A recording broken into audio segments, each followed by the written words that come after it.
Hello, everyone. Thank you for joining me today. This is the Clinical Careers Pathway panel session. My name is Tamia Ross, and I am a second-year NPH student, and I will be your moderator today. I attend UNC Chapel Hill, and I am in the Maternal Child Family Health Department at Gillings.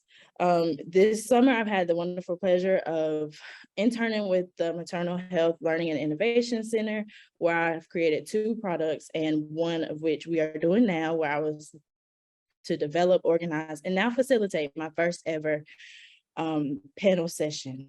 So I would like to share my slides with you all.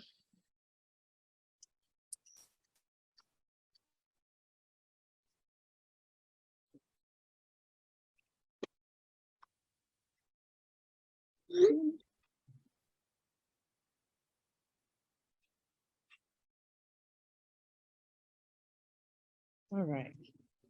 And so before we get started, the intended purpose of this session is to increase awareness of and educate students and early professionals about different clinical pathways that they can pursue in maternal health.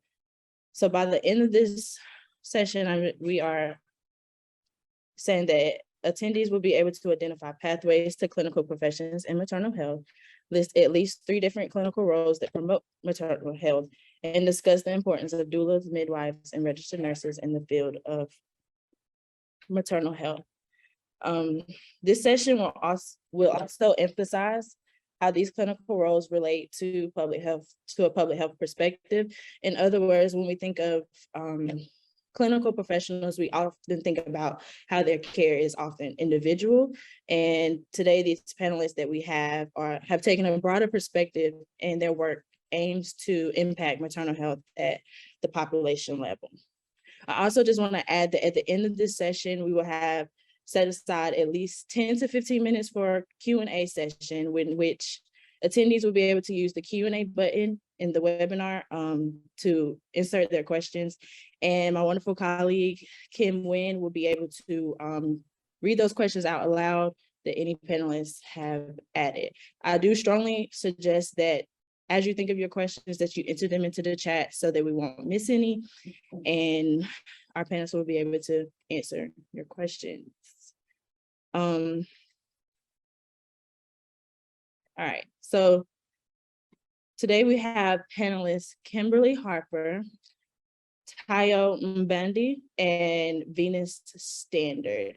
And at this time, if you would like to go through and kind of introduce yourselves, tell us a little bit about yourself, your role in maternal health, and how you got to where you are today. And whoever wants to go first.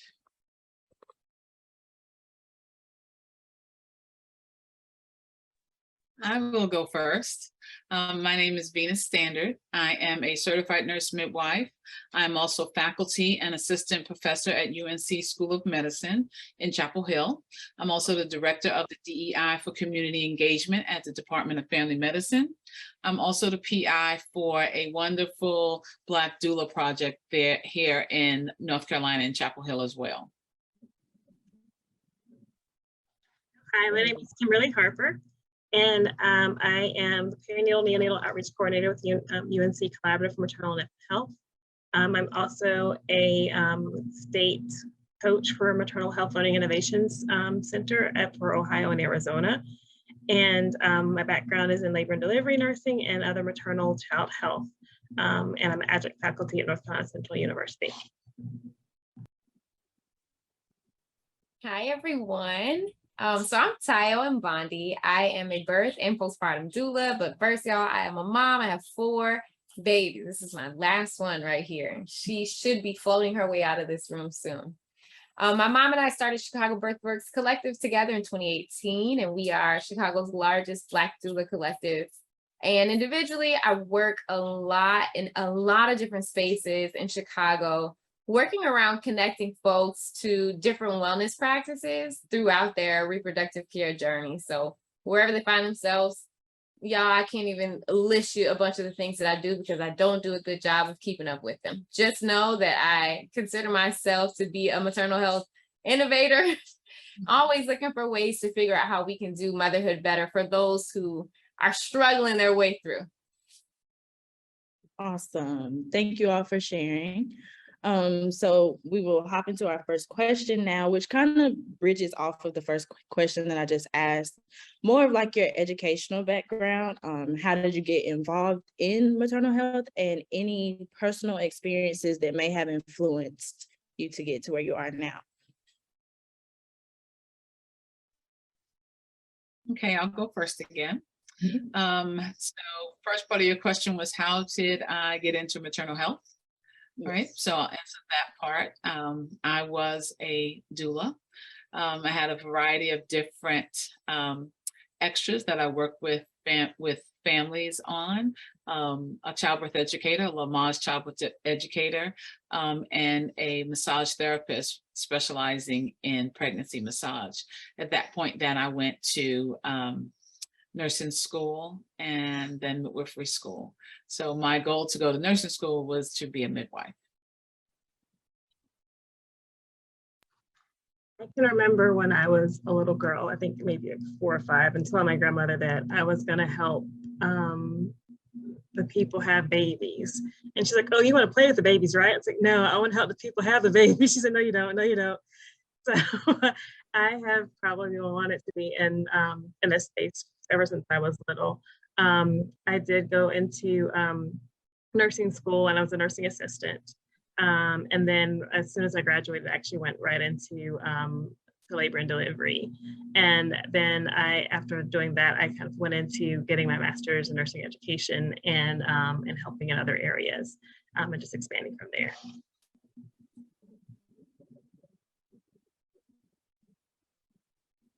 Perfect timing. Right when I get to watch my baby float away. So I had my first child right out of college, and I was just blindsided. You know, I was kind of like pre-adulthood, but also getting thrown into motherhood, and watching my mom navigate one of her children going through motherhood for the first time is what helped me to understand how cyclical it was. And that there were never enough professionals who could support the way that moms are experiencing life, birth, pregnancy, parenthood. So I would say it was my mother who helped me to realize, I mean, as much as I thought that my mom was a perfect mom, I think that she is the most amazing mom ever. I watched her kind of just enter into a new space as a grandmother, trying to mother her child who was becoming a mother. And I'm like, oh, wow. So people need help here. People need help. And so my mother and I begged her to become a doula with me, because I'm like, just in case this fails, at least my mom did it too. So we trained as doulas together in 2018, and then we started Chicago Birthworks that same year. And since then, my mother has embarked on her journey to become a midwife, and she's asked me, like, don't you want to join me? And I'm like, nope, I'm really good right here. So I absolutely honor those of you all who have continued along the birthwork path into becoming clinicians. I love the space that I'm in. I would say that what really brought me into this work was understanding that there was a role for me outside of clinical practice to support, hands-on pregnant people. I never wanted to be a physician. I did not want to have that responsibility at all. And to this day, I'm so happy to be able to just not ever live on call, except for when I'm supporting doula clients. So I'm really happy in this space. And I hope that the rest of this panel, we get to unfold how many ways people can really plug into this maternal health space. It's amazing.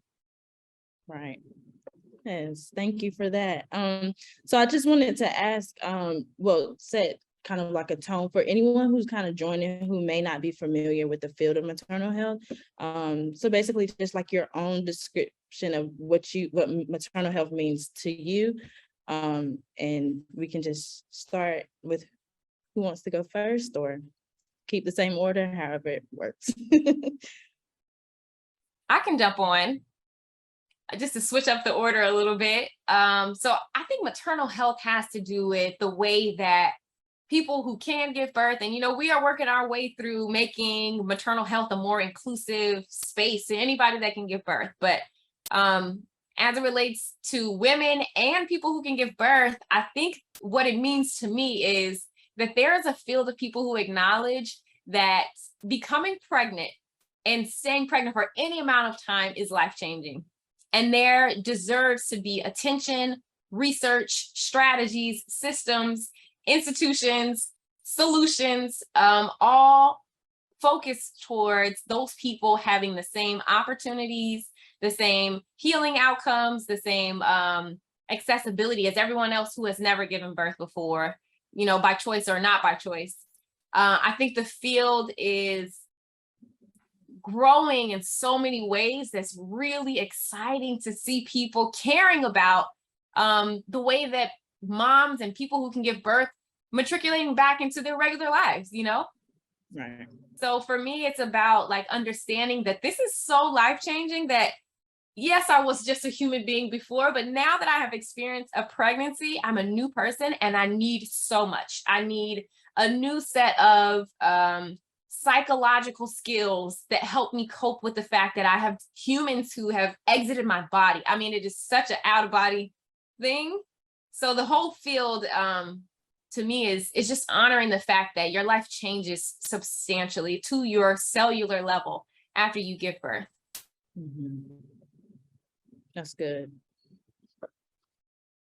Absolutely. And the piggyback on that, she said it so well. It's not a whole lot I can add to that, but it's as a clinician, it's about helping a birthing person become a parent. It's about helping the couple become a family.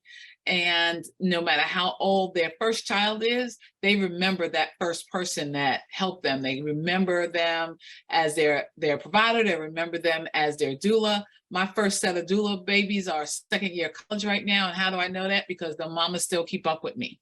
So it is life-changing for them as the parent. And it's also very rewarding for us as birth workers, as providers, because we've got them to jump over into that space and hopefully successfully. And if we're doing our job well, and if they've come up with challenges, we've been able to navigate those challenges and help them cope as well. Because it's not just about that one birthday, right? It's about the whole pregnancy experience. It's about the birthing experience, and it's about the postpartum experience, especially the immediate postpartum, because like Teo said, that it's life-changing. And if you're not prepared for it, you're kind of standing on the edge sometime, unless you have that mama that's standing there with you, trying to help you and guide you, or you have some friends or family or providers that are helping you navigate through the space of being a new parent, because that can be challenging. Right. Yeah, I think to add kind of the overarching perspective, when you think about public health and all the other areas that are impacted, and with just the transitions and how, as you become, as you have these new families, what are the other policies that are impacting that? So I think oftentimes we often see like the clinicians or the doulas or the individuals that are supporting like the actual families as they transition, but thinking about the policies that are associated with the environment that's created.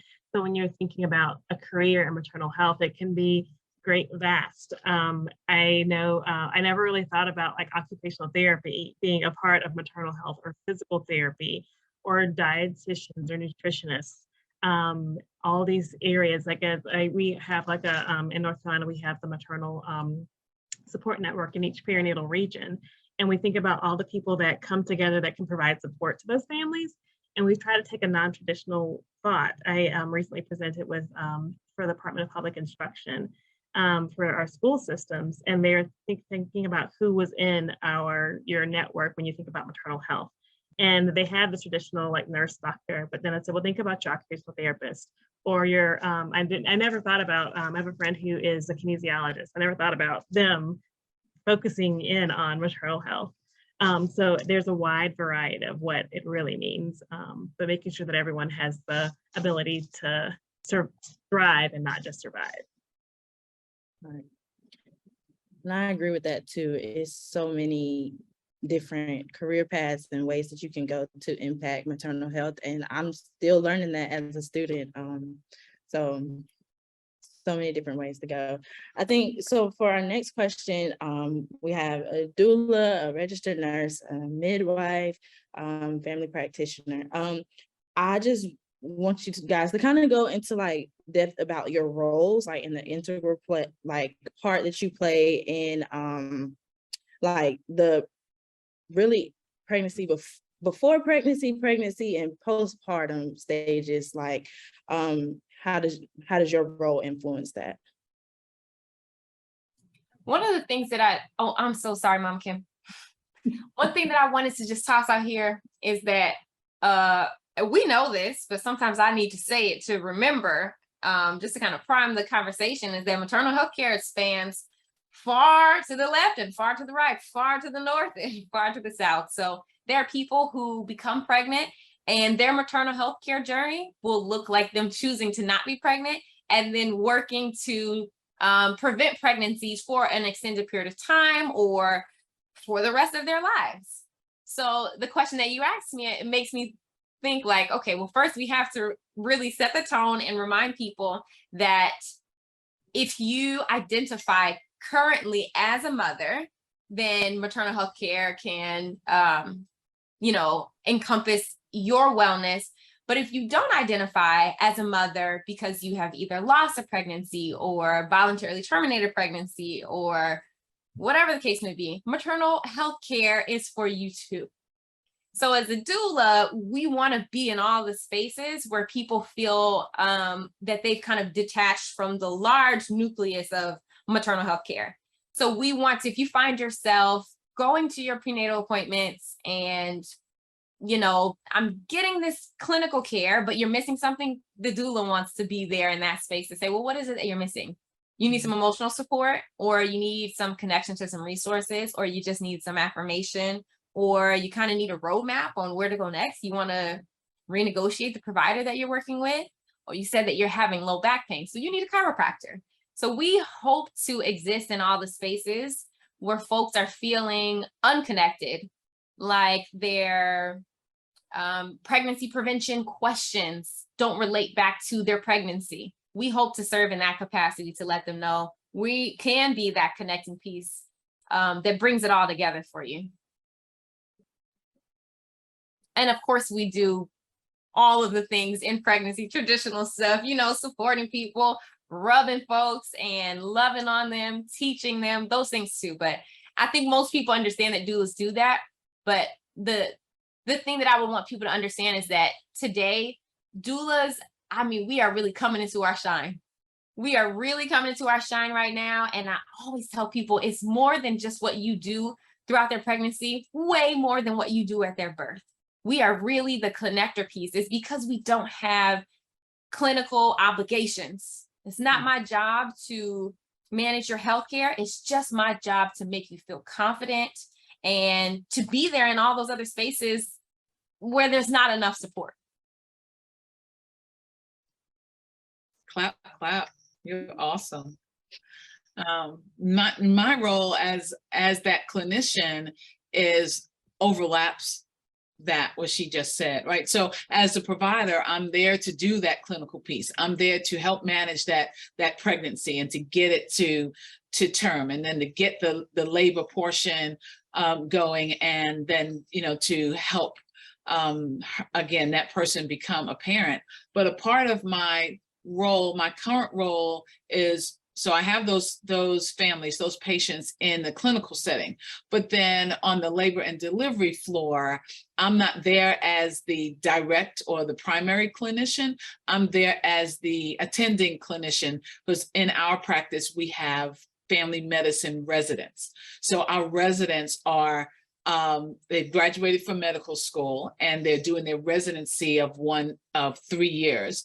So they're usually with me twice a week when they're there on the labor and delivery floor. So there's always an attending, so an experienced clinician, experienced provider that's with them at all times when they're on the labor and delivery floor, but they are the primary providers. But I'm there for support for them, to answer questions, and in my case, being a certified nurse midwife, to help them understand and be comfortable that labor and birth is normal and natural. It only occasionally needs medical interventions. So the more interventions you do that's unneeded, the more options that you leave open for something to happen. So we try to only do what we need to do. I try to show them that it's only needed. If you need the toy, you pull it out the toy box. If you don't need it, you leave it there where it is. And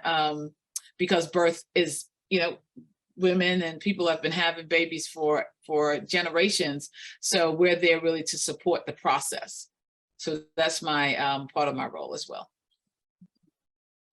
And for me, I think I'll share two different roles. So one from the labor and delivery nurse hat of being there to support in the actual period of actually going into labor, whether it's you come in and you're already about to have a baby and it's you know that you're in labor and you're excited to be there, or you come in and you need to be induced, so telling you about the process and helping you to be there, or if you're sick and because some people can be very sick during pregnancy, and finding and making sure that you're informed and helping you to stay connected and taking care of those moments, or even those that have had losses, being able to grieve and kind of manage all the feelings and emotions, and to be there and be real and be supportive. And then I think from the other hat is with working in the collaborative with UNC. We have lots of different opportunities to provide support through education for clinicians and research in maternal health, and helping to improve different areas of care. So like postpartum care, working with the fourth trimester project to identify tools to help it be a better transition and to be more informed. So there's a vast variety from the actual clinical perspective, also figuring out how you can make change in practice as a nurse. Okay, that's great. And Tayo, I just love how you said that maternal care is for everyone, whether they decide to be pregnant, become pregnant, whatever. Like it encompasses everyone, and I like how you said that. So moving to the next question, I kind of wanted to touch on the mortality rates and morbidity and all of these things and the racial disparities that we see in maternal health.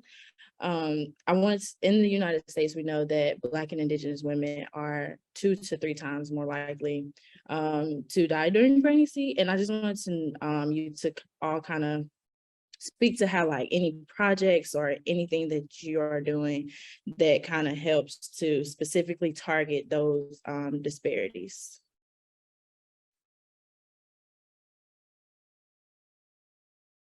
You want me to take it first? I'll do it first. So what project that I'm involved right now is I was awarded a grant. Myself and 2 colleagues were awarded a grant a year ago. And the proposal was to train for a team of Black women, because we were 3 Black certified nurse midwives. It was me, my colleague Stephanie Devane Johnson, Dr. Stephanie Devane Johnson, and Dr. Jackie McMillan Bowler. And we put together a proposal to train Black women to be perinatal doulas, to be able to support Black women in pregnancy and in birth. So we called it Alliance of Black Doulas for Black Mamas. It took off more, or I should say faster than we expected. We were supposed to train 20. We did train 20. We were supposed to serve 60 women, and that was the funding limit, but we actually was able to support 80 women in that time, actually in an 8-month period. We got refunded for another 3 years, and we're in the beginning of that the first year of the new funding. So we got 3 years to go. Now new funding is to be able to train 120 Black women, to be able to support 360 Black families along the way. So we have a wonderful team of Black professional women, most are doctoral prepared, that are doing the training. So that is our contribution to help fight the maternal mortality and morbidity crisis. I just want to say congratulations. That's just making me so proud. I mean, so excited. Those numbers are so meaningful because it's very challenging for folks to understand that what doulas do is not just like community exchange here and there. It is methodical, it requires training, and it's very skillful. So I'm just so happy and so proud to know that there is a team of Black women who are taking this seriously and making these huge strides. Congratulations. And I recently am working on a project. We were recently awarded, actually last month in July, a project to work with 5 other universities with American Heart Association on impacting maternal health mortality. And I'm working with Jania Williams, who's based at A&T. So our project is a UNC collaboration with Jania. And we are working to build a anti-racism curriculum. And we're working in that curriculum, we're going to be training pre-licensure and post-licensure individuals. So we're collaborating with the HBCUs in North Carolina, and the individuals that are going to be taking the curriculum. We have doulas, lactation consultants, our med students, nursing students, dietary and nutritionists. They're all going to come together as students together to go through a web-based curriculum that we're creating to kind of show like the different biases that you might have, and have the conversations together to formulate the work process before you actually get into practice. And we'll be working over the next 4 years to create the curriculum. And the biggest piece that I think that we want to focus on is making sure that all the voices are heard. So we're going to have each one of those students that are represented be a part of the build. But more importantly, we're going to have the families at the table once we start to have those conversations together.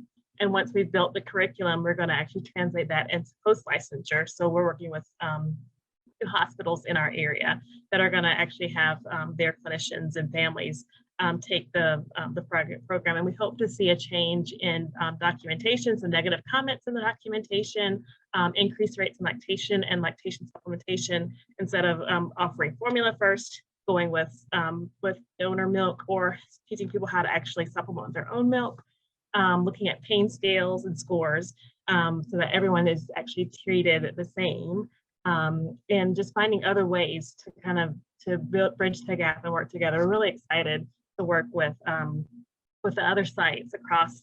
There's University of Alabama, Northwestern, and Penn State, Ohio State, and then UAB has another program. So to be able to bridge that across, and our curriculum will most likely be working with all 5 states, and not just in North Carolina. We'll be working across the area to try and integrate those thoughts to hopefully have an outcome where we have this interprofessional relationship where everyone sees that they're all valued. And one of our key components and core values is looking at teamwork and the value, where everyone sees the importance of, if you're a doula, this is what your role, and we actually value that, and that's what we need you there. You're a nurse, we value what you are, and then making sure that the person that's actually living the experience, that you're valued. So we're working to build that curriculum now. Awesome projects. I'm excited to hear more about these as they continue to progress. Our next question is, what is like a perceived challenge to your to what you do? Like any challenges that with starting up your a collective of doulas, anything that is challenging in your path? Acceptance is always the challenge for the larger health system to get on board, or for providers that don't understand what doulas do to get on board, for some patients that don't understand what doulas do. That's less of a challenge. Usually the challenge is the culture of the hospital and the birthing spaces to get them to understand that doulas are not there to replace them, to replace the nurses, to do anything clinical, to replace the patient's mother, bestie, partner. They're not there to replace them. They're actually there to enhance the whole entire process. And that's often times a challenge. And there's other challenges along the way. It depends on which street you want to go down today. You know, with our doulas, I make sure I let them know that you are being watched. Everybody's watching everything that you're doing. You got a team of 20 Black women that are floating in the hospital all of a sudden, a hospital that didn't have that many, then everybody's watching you. So be, you know, stand up, but stand out. Don't do something that would cause attention or cause a problem to do. So there's always challenges. There's always the naysayers. There's always somebody that doesn't believe in what you're doing. And as long as you stay true and stay strong, stand up and stand out and give your all, then you'll always, and be true, then you'll always be successful. So in our collective, I would say a challenge that we experience is understanding that everyone is coming from different walks of life with different sets of experiences. Some of our doulas have given birth, some of them have not given birth. Some of our doulas, I'm not going to say some. Yeah, 2 of our doulas are grandmothers. So everyone's trying to negotiate how they've come into this work. And we also have to be aware of how they come into the work, because birth work, as you navigate through being a doula to being a nurse and kind of walking through the different clinical roles, your specific role or how you have committed to impacting maternal health care will come with its own boundaries or limitations on how much of your experience can be brought into your work. Y'all getting what I'm saying? Mm-hmm. So as a doula, it may be okay for me to share birth stories and experiences, but as a midwife, I may not take the 15, 20 minutes that I have with this patient to talk about my birth story. And so one of the challenges that I've felt is trying to make space for that and really acknowledging and letting people know, birth workers, we also have a journey of healing that we must go through. If you are, I am a breastfeeding mom currently, and I consider myself to be a pretty solid doula, but yet most of the spaces that I'm in as a doula are not accommodating of me being a lactating doula, you know, or there aren't really many systems that support mothers as doulas because we have children. And, you know, so the idea of doulas as a boundless servant is a challenge for us, especially as Black women. And I love to tell people, we too are experiencing the things that we're trying to shield the mothers that we're supporting. We're trying to shield them while also experiencing much of this. I mean, I've been a doula through the course of 2 pregnancies and through the course of 3 postpartum periods. And so I've seen many of the things that I want to help my families navigate, and I have not received that support because there's not a guild of people who protect doulas as they protect other families. Another thing that my mother first introduced me to was the idea of moral injury. And I'm not sure if everyone is familiar with that, but it's a huge challenge for all birth workers, I think, witnessing and then experiencing and then carrying the weight of lots of people's traumas, not just your own, not just how you felt being the doula, but watching someone experience birth trauma or obstetric violence or being dismissed.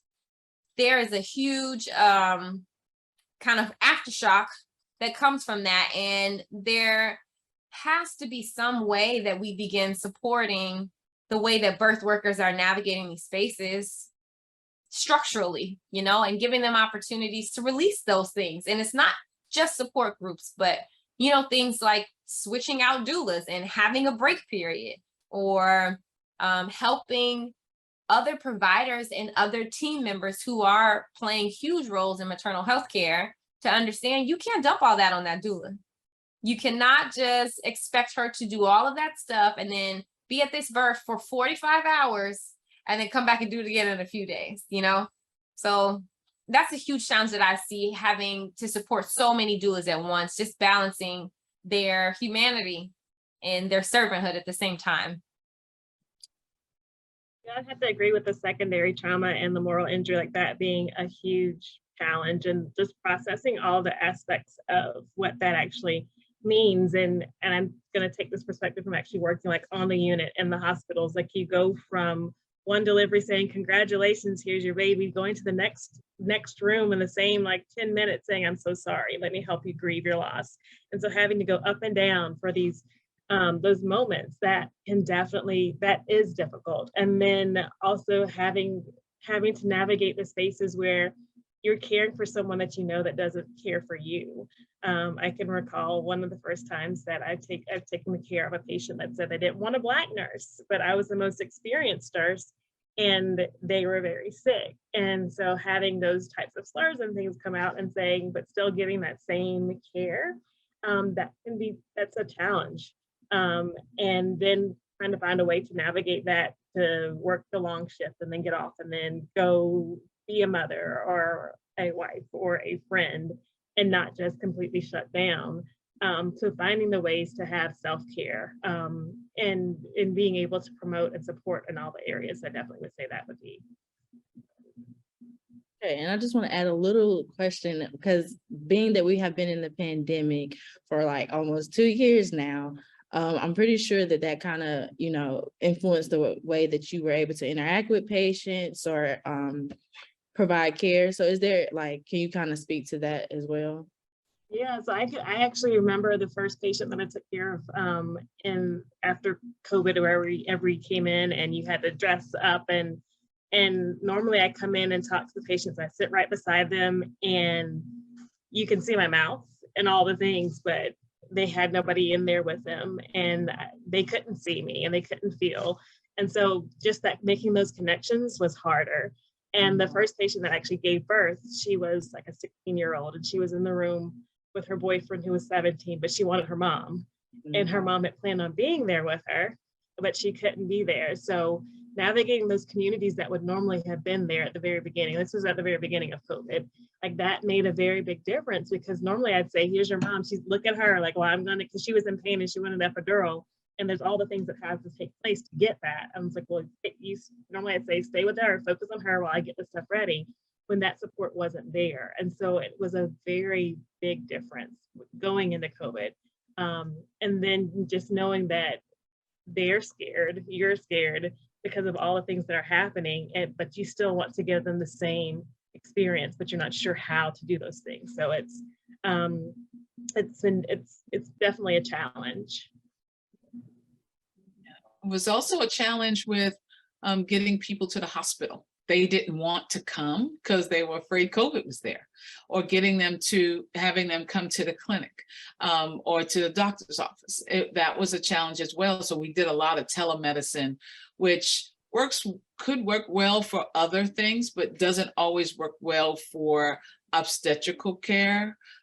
Because you kind of need to put your hands on them and touch them. And some offices went the extra route and bought blood pressure cuffs so they could do their blood pressure at home, or bought Dopplers so they could, turn the Doppler on so we could hear the baby while they were on the call, things like that. So people were trying to be creative, but there was that loss of connection to being with somebody that was there to care for you. That part was hard. And then the part with coming to the hospital and not allowing anybody to come in with them was extremely hard, emotionally hard for the patients that were there, because they didn't have that, like Kim said, they didn't have the family that they planned to. We went down at UNC, we went down to one visitor at one point, and that visitor couldn't leave the room once that visitor came in the room. No matter how long your labor was, they couldn't leave the room. Slowly they, as time went on, we went up to 2 visitors, or actually when it was 1 visitor, that included the doula. So you picked your doula, you picked your partner. Like, pick. So, so yeah, and still now the doulas are considered visitors, the private doulas. My doulas happen not to be because we are part of the hospital.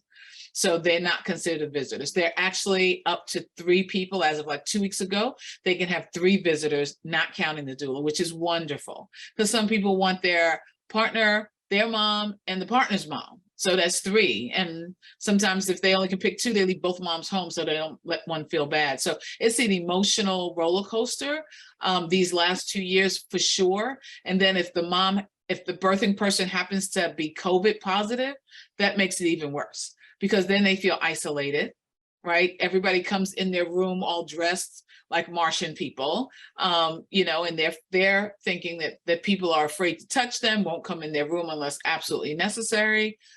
So there was a sense of isolation and I believe an increased level of depression during these last 2 years.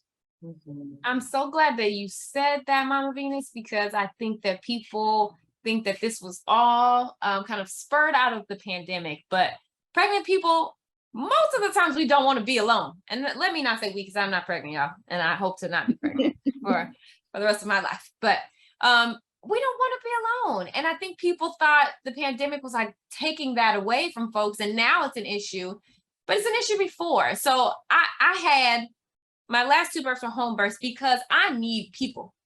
I need my mother to be with me, looking me in the eye while my husband is holding my hand and someone else is taking care of my children, but I want them to be close. And I know somebody else is also cooking me food. And if I want to, I have definitely birthed holding the hands of 2 separate people while my midwife was there and my mom was holding my kids and my husband was holding my other kids. I need that.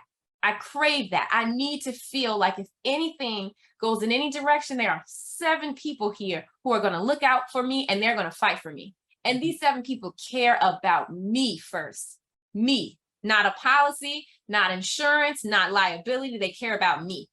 And so I want to just emphasize to anyone who is working maternal health care, COVID, it was not the illness. It just kind of layered on top of a maternal health care system that doesn't value community. And the fact that pregnant people need a lot of help and they deserve a lot of support. They deserve loving, abundant amounts of support. So as a nurse, you understanding everyone that you pass, that's a family member of yours. And they're waiting for you to come back. They're waiting for you to come in there and check on them and say, hey, how you doing?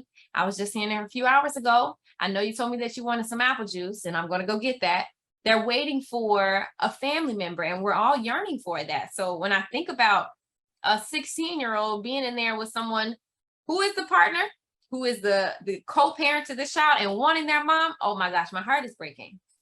My heart is breaking. So COVID has definitely been a challenge, but I think it just shows us that we got a lot of work to do to make sure that we're putting the real concerns first. It's not that we just want 2 or 3 visitors. We want to be surrounded by people who we know love us. That's what we want the most.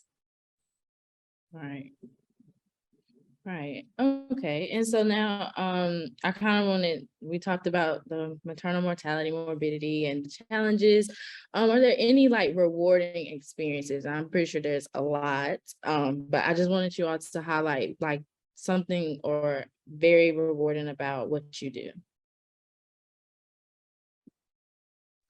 Well, mine's is easy. I've already said because I get to let a single person become a mom or a parent, and then a couple that was just, you know, hanging out as a couple now become a family. And that's extremely rewarding. I mean, that is a very vulnerable time in a birthing person's life to be there in that space at that time. That's like the crossroad, right? Giving birth is actually the crossroad. And to have somebody there, like you said, that cares about you and cares what goes on with you and for you is powerful. So, I mean, I have people in the grocery store that will stop me and I don't remember them, but they remember me because I was that person in their life. And I figured, hey, how you doing? How's baby? You know, so, because I figured there was a baby involved. So, so it's a very, very rewarding space that we live in. You know, I tell people all the time, I said, you know, This is the only part of the hospital where everybody wants to be here. You either want to be there as me, the clinician, you want to be there for me to get that baby out, or you want to be there for me to keep that baby in, but you still want to be there. Grandma down the hall don't want to be here. You about to take her kidney out. She don't want to be here. But in our space, it's 99% of the time, everybody is happy to be there and everybody goes home happy. 99% of the time, right? Can't say that about any other part of the hospital that people want to be there. So this is a special part of the hospital. Our part of the hospital, 95% of the time is also they're not sick. They're pregnant. That's not a sickness, right? That's a normal body function. That's something we do. And it's not a sickness, so it doesn't have to be managed. It just needs to be supported. There's a difference, right? So our unit, what we do as birth workers, what we do is special because there's no other medical modality that has the kind of results in families wanting to be in the hospital than we do. There's not one. I have to say, when I was on direct care, just being there with someone helping them have a baby, like that was my goal. Like, we're having a baby today, and are helping you to transition into a new parent. Like, that was amazing. And I know when I transitioned into more of the role that I'm in now, I had to find the thing that gave me the baby. Like, I don't get a baby because I'm writing papers and I'm doing research. So where's the baby at? So now my babies are more seeing the policy changes or helping hospitals have the education that they need, or helping states as the Maternal Health Learning Innovation Center, helping them find policies or practices and innovations that help to integrate doulas or help nurses find ways of helping with telehealth. But finding ways to change, or even like with postpartum, with the 4th trimester project, finding the ways to give tools to people to plan out the postpartum period, to make it different. Because I felt like, I know after I had my son, I remember sitting on the chair saying, they said have a baby, it was gonna be great. I don't know what I'm doing right now. Like, what is happening? But then they had thinking about how could I make it different for somebody else, and now working with the 4th trimester project and having different postpartum plans and tools and saying, you don't have to think about it right now, but I'm going to help you talk through it. Or I know it might be too much for you to think about right now, but I'm going to make sure that you're partnered with a doula, or you're partnered with somebody that can be there to come in and ask you these questions and say, hey, this is what you need. Like, I absolutely love, as a home visiting nurse, I still get text messages and pictures of people that I help. Like, the babies are getting old, but not me. But I was like, oh my gosh, some of them are going to college now. And I was like, oh my gosh, I love those pictures and seeing how the world has changed. Okay, now I'm gonna feel really embarrassed to say this, y'all, but I'm gonna be brave. It's not the babies that get it from me, y'all. It's just not the babies. I'm always like, remind me, what is your child's name again? Because I care about mothers and parents so much. What is so rewarding to me is them looking at me saying, oh my gosh, I just did that. Mm-hmm. I did it. And I'm like, girl, yes, you did. Yes, you did. You did that. I love to see a parent living in their whole power, because I know that's going to be a parent who's going to stand up for themselves for the rest of their life. And I got this crazy idea that when you take care of parents, those parents typically take good care of their kids. They take good care of those babies. So if you have a mom or a parent who is thriving, who is experiencing environmental wellness, who's experiencing family wellness, physical wellness, emotional and spiritual wellness, they probably are going to be kissing, hugging, loving on their baby. I mean, to the end of the earth. I don't need to do that. I don't need to do that. What I want to do is make sure that those mothers and those parents feel amazing, that they feel like people are not just here for their baby, but someone is here for them. Someone's here to make sure that when you put the baby down, you still are seen as a valuable person. When I see you in the supermarket and I can tell that you just had a baby because, you know, I got the eye, that someone looks at you and says, hey, how are you doing? Thank you for continuing the human population. Thank you for the work that you've done. Thank you for giving us something delicious to feast our eyes on, called a baby. Everybody loves a baby, but my reward is absolutely seeing women and seeing parents just make it out of that tough place. Mm-hmm. It's beautiful. Okay, so we're at the 10-minute mark. I want to have a chance for you all to kind of give like a quick advice to anyone who is looking or wants to be involved in maternal health, whether it's clinically as a registered nurse, as a midwife, as a birth worker, doula, anyone who wants to be involved. What is a piece of advice you would give to them? Well, I can start, and I can, I know there's a question in the chat box, and this might be helpful to kind of go from there. In the chat box, the person's a pediatric nurse, and I started off as nursing and labor and delivery. And then I just thought about where I wanted to go or what I wanted to do. So I think that I do have a master's in nursing education and health administration, but I don't know that my degrees really dictated where I went, because I said, oh, I want to be a home visitor one day, and I did it. I just figured out how to do it. And then I wanted to be a part of, as an outreach coordinator, working with different hospitals in practice and helping to change practice. And I just looked for those positions that sounded interesting. Or if it didn't sound interesting, I would talk to the people in my network to figure out how I could to get to where I wanted to be. So some of the jobs could be education, and research, and you don't necessarily have to have all the MPHs, but being able to be in a network. I think part of getting involved in like the perinatal task force in North Carolina was one way of finding and networking and finding out what positions are out there and really making a difference, kind of how I was able to make a transition there. If I could just hop on the back of that real quick. Nurses, I think so many of them forget about nurse navigation. It's a huge deal. I mean, we need nurses who are able to support outside of hospitals and kind of help folks navigate their healthcare, manage their care. Once you leave the hospital, we do need nurses, okay? I need to be able to call someone and say, hey, this part of my vagina is hanging out. Is that normal? What should I do? You know, and that has happened, y'all. To a lot of people that I know. So I would encourage you to consider nurse navigation for parents. And then also what you said, Mom Kim, about join your state task force if they have a maternal health task force. And don't forget that doulas, y'all, we are real community people. It's so easy. Leech yourself onto a doula or a group of doulas. It's so easy to get in touch with us because we are not in clinics and, you know, in all these other spaces, and then work your way through. I am a doula and I am associated with and involved with so many different programs because I started out as a doula. So reach the people who are kind of reach for the people who are accessible and reachable. You're not going to find likely an obstetrician who's going to take you under their wing and say, okay, this is where we're going to lead you to next. But community health workers, we got some connections. There's a variety, just umbrellaing over the team that would be there. So you could have the MD which is the OBGYN, right? A lot of years of training. The MD, who is the family medicine doc, again, a lot of years of training. The nurse midwife, a lot of years of training. A certified midwife, a certified professional midwife, different times of training, but still a lot of training.